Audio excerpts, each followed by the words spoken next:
Hi guys, this is Dr. Abidemi. Today we will be going through a concept called tariffs. The word tariff has become very popular, and thanks to the President of the United States of America, Donald Trump. From my perspective, and from what I've gathered, um, some of the reasons why Donald Trump is very particular about tariff is that one, tariffs can be used to protect domestic industries. Two, tariffs can be used to raise good and quality revenue for the government. It means tariff is a revenue generating tool or mechanism or measure. Number three, Donald Trump also mentioned that if countries are really interested in bringing their goods into the American economy, you know, rather than being interested in that, they should be more interested in bringing the companies to the US. Okay, and that can help to create more jobs for the American people. All right, so from my own evaluation, those are some of the reasons why is so particular about tariffs. Of course, there could be other reasons. Now let's dive in. So tariff is under what we call trade barriers or trade restrictions. What are trade barriers? Trade barriers are trade restrictive measures. The most important type of trade restriction has historically been the tariff. There are two types of trade barriers. One, you have tariff trade barriers. Two, you have non-tariff trade barriers. Now, let's go to a tariff as a trade barrier. A tariff is a tax imposed on the goods imported into a country. That's import tariff. Or goods exported out of a country, which is export tariff. Import tariffs are more important than export tariffs. I'm sure one of the reasons why we have that is because import tariffs can be used to generate good revenue for the government. Okay, especially if other countries find your country as a good market, as a valuable market where they can export their goods to. All right, so from that angle, the government can be able to generate enough revenue from that. Now, the tariffs can be ad valorem, specific, or compound. What is ad valorem tariff? First of all, one of the things you should pay attention to is ad valorem tariff is based on the value of the commodity. The ad valorem tariff is expressed as a fixed percentage of the value of the traded commodity. For example, a 10% ad valorem tariff on bicycles would result in the payment to custom officials of the sum of $10 on each $100. That means 10% of $100 will be $10. Okay, and the sum of $20 on each $200 imported bicycle. That's $10, and 10% of $200 will be 20. So ad valorem tariff is you will pay more as the value of the commodity becomes higher. Okay, so ad valorem tariff, it is based on the value of the product. Okay, expressed as a fixed percentage. Now let me put it in a more simpler way. Ad valorem tariff equals percentage based tax. This type of tariff is based on the value of the good, which I've said before.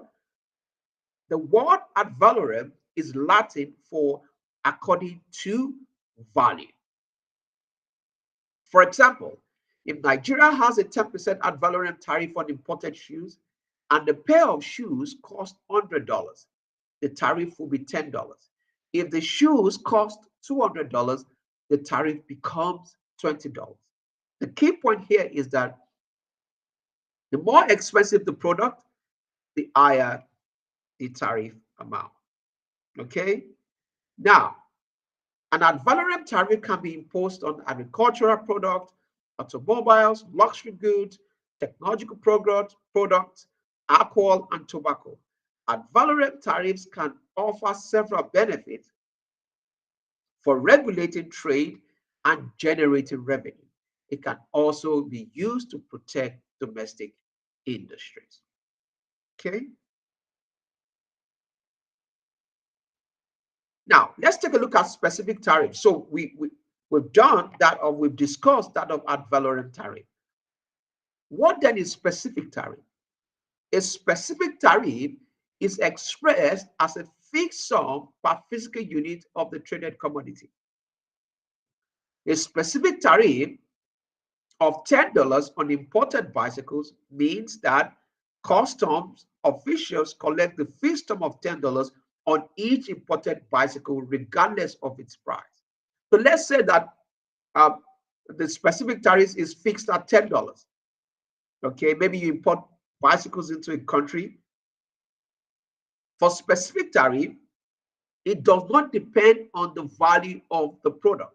So you have a fixed sum that is being that will be set to say, okay, if you import bicycles into this country, we're going to charge you $10, or we're going to charge you $20, or we're going to charge you $100, irrespective of the value of that commodity or good.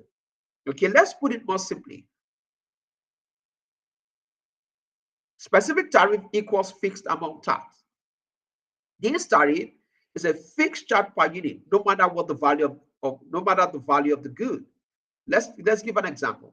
For example, if Turkey puts a $5 specific tariff per shoe, then a pair of shoes that cost $100 still pays $5. A pair of shoes that cost $200 also pays just $5. Okay? So when I use bicycle as an example, so irrespective whether you have BMX, you have just different type of bikes, irrespective of the value, you still pay that fixed sum. So the key point here is that the tariff is always the same amount, regardless of the price of the product. Okay, ad valorem, based on the value of the commodity, a specific, a fixed sum, which is not based on the value of the commodity. Whether the value says $100 or $200 or $300, you will still pay the same amount that has been set. Okay. Now, the third type is the compound tariff. For the compound tariff, it is a combination of ad valorem tariff and specific tariff. Okay. So from the example we did before, a compound duty of 5% ad valorem and a specific duty of $10 on imported bicycles, which result in the collection by custom officials a sum of $15 on each $100 bicycle and $20 on each $200 imported bicycle. Now, let's take a look at non-tariff trade barriers. For non-tariff trade barriers, you have quota, voluntary export restraints, embargo, subsidies, multiple exchange rates, and dumping. Let's start with quota. A quota is a physical limit on the quantity of a product that can be imported into a country or exported to another country over a given period of time. A quota is usually enforced through the use of import licenses and foreign exchange control. So aside the use of tariff measures, countries can also use quota. Okay, a country can also use quota to limit the amount of goods that are coming into a specific country. Of course, you don't want your market to be littered with foreign goods. The advantages of that, okay, it's okay to have other goods coming to your country, okay, which is in line with the free trade, in line with the free trade approach. But you don't want the domestic industry not to be able to function properly. Any country must put value on that domestic industry. Any country should be able to value its internal domestic product. You must ensure that your domestic industry is developed. That is what is going to sustain the people. Okay, that is what will make price of goods and services to be affordable to people. Okay, that is what will create jobs for your people. Okay, that is also what will drive innovation in that country. Because if you prioritize domestic industry, what that means is that you are also prioritizing research and development for people to be able to come up with good and valuable quality goods that can benefit your people.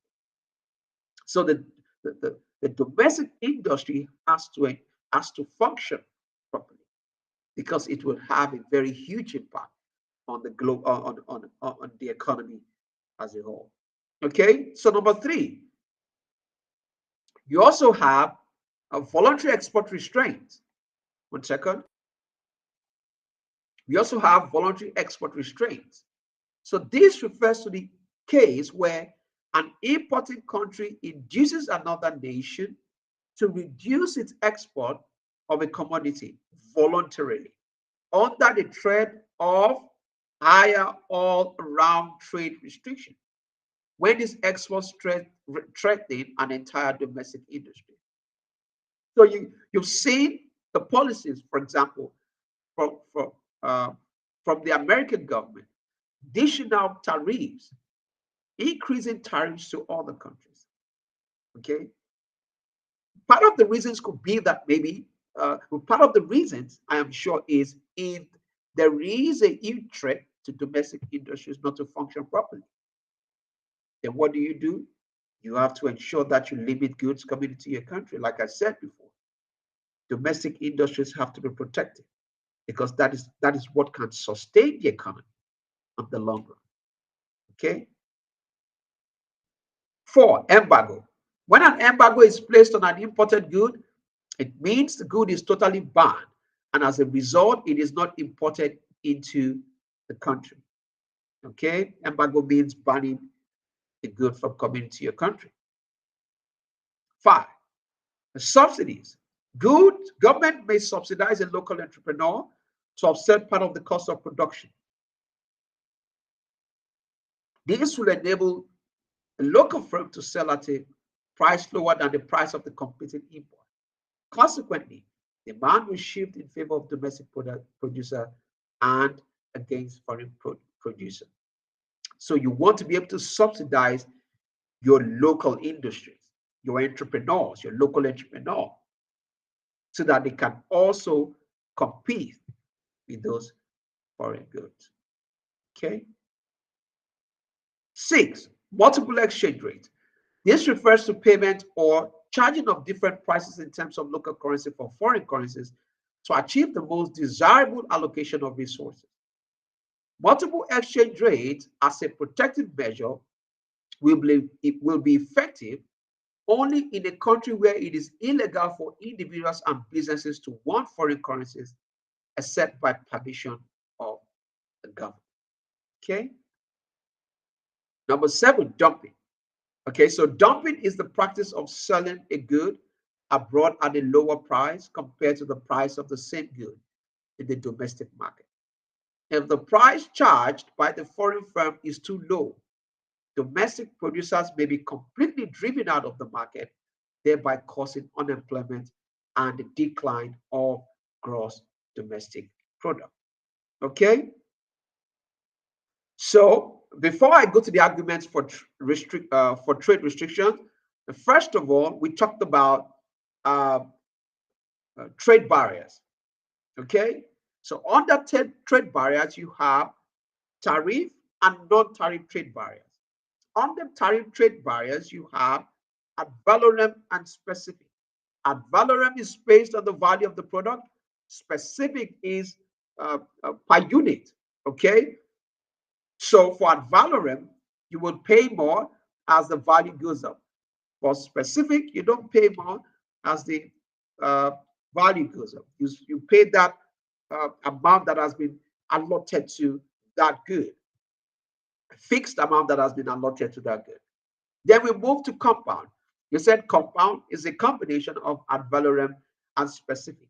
We then move to non-tariff trade barriers, where we have quotas, voluntary export restraints, you have embargo, you have subsidies, you have multiple exchange rates, you also have dumping. Okay. What are some of the arguments for trade restrictions?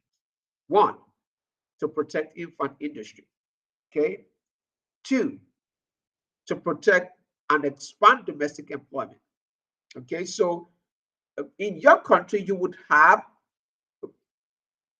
firms or companies or businesses that are just growing. If the environment is not suitable for them to thrive, that those industries would eventually die. They wouldn't be able to survive. Okay, so you want to ensure that the existing companies are stable, and you also have new companies coming up that are providing solutions to domestic problems. Okay, that are providing solutions to domestic problems. Because if you are able to provide good domestic solutions to domestic problems, those goods and services, innovations that are being used in the domestic economy can be exported to the global economy. That's what we usually refer to as maybe as a value-added good or service. All right. So eventually, it will benefit the domestic economy, which in turn increase the revenue for that particular country who created such goods and services. All right. So you want to be able to protect companies, even new businesses that are just coming up, and also ensure that existing companies or firms are stable enough. Okay. So to protect and expand domestic employment, to correct balance of payment deficit. All right. So balance of payment deficit simply means that your the amount that you pay is more than the amounts that are coming in. Okay. So payment is more than receipt. You have more money going out of the economy rather than more money coming in. Okay. You want a situation where the ideal will always be more money coming in to the economy rather than more money going out. Okay. Or receipt is greater than payment. Okay. 4, to prevent dumping. You don't want a situation where countries, once they don't need any type of good, they see your country as a dumping ground and they take all those goods there. That should be prohibited. If you find a country dumping goods into your country, the government of that country can actually impose good tariffs to raise good revenues and discourage the excessive import into your coming into your country. Okay, so why will foreign producers practice dumping? Okay, like I said, 1, to unload unwanted inventories. This is called distressed good dumping. Yeah. 2, to monopolize domestic market. Okay, the purpose is to drive out domestic producers. This is known as predatory dumping. Okay, and number 5 here. So under the arguments for trade restriction, number 5 here, to enhance national security. Okay, to enhance national security. And number 6, I'll also put to ensure the sustainability of the environment. You want to ensure that the goods coming into your country is suitable for the environment. It is not causing what we call environmental degradation. It is contributing to what we call environmental quality, or what we call environmental sustainability, or what we call ecological progress. Okay, so that is the basic foundation of tariff. Tariff is simply a tax imposed on goods coming into the country or goods going out of the country. And depending on your country's macroeconomic objectives, each country have the reasons why they want to impose tariffs. Of course, there's the element of free trade, but we must also take into consideration that countries have macroeconomic objectives they need to achieve. And so that will inform the kind of tax policies that they adopt or impose. All right. So I'm going to see you guys next time. I hope you've been able to learn from this. Okay. Have a wonderful day. Bye bye.